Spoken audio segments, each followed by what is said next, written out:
It's 1945. In the Eastern Zone, Soviet authorities made the Communist Party of Germany and the Social Democratic Party come together and be in the Socialist Unity Party, saying at the time that it wouldn't have an orientation. Then they called for establishment of an anti-fascist, democratic regime, a parliamentary democratic republic. Then in a June 1945 meeting, Stalin told German communist leaders that they hoped to undermine the British position with their occupation zone, and that the U.S. would withdraw within a year or two, and they could have no one stopping a united Germany under communist control. A year later, Berlin quickly became the focal point of the U.S. and Soviet efforts to realign Europe to their original visions.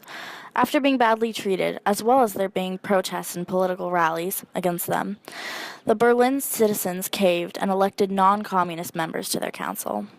The unification in the Soviet-occupied zone had led to severe conflicts between the Allies and between political party organizations. In 1947, they planned to coordinate the economies of the British and United States occupation zones. They made a bizone with representatives of the states, the central offices, political parties, trade unions, and consumer organizations. Conflicts over currency build up and tensions rise.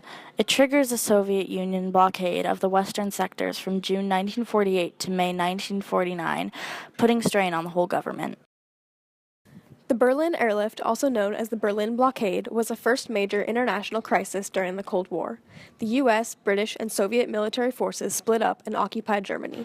As the Soviet Union blocked Western Allies' roads, railways, and canal access, the Western Allies answered by preparing the Berlin Airlift.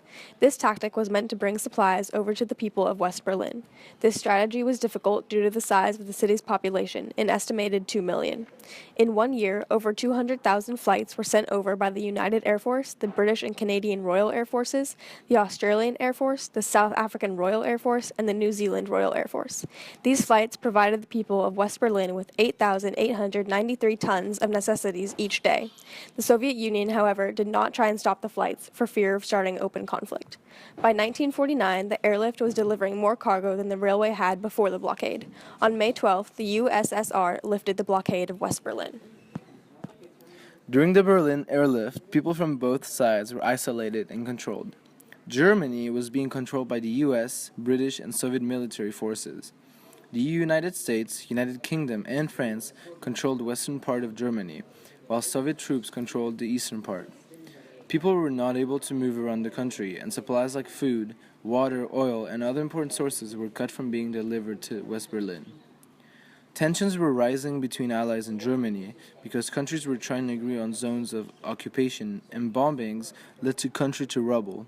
This led to thousands of people to find shelter and also led to hundreds and thousands of people starving every day.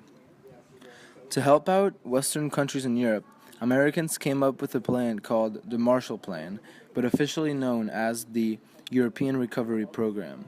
And it was an initiative to help Western Europe, in which the United States gave Europe $130 billion to help rebuild Western Europe economies after World War II. The plan was in operation for 4 years, and it started April 8, 1948.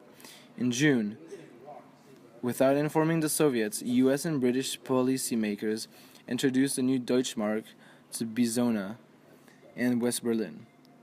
The purpose of the currency reform was to wrest economic control of the city from the Soviets, enable the introduction of the Marshall Plan, and to curb the city's black market. The Berlin airlift finally comes to an end after 15 months and more than 250,000 flights. Despite many rumors, the airlift was one of the greatest feats in modern history and was one of the most crucial events in the early Cold War.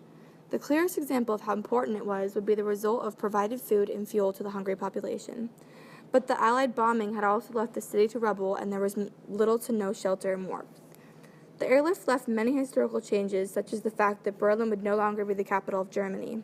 It also changed the relationship between the members of the Allied occupation, the people of West Berlin, and, by implication, the people of Western Germany.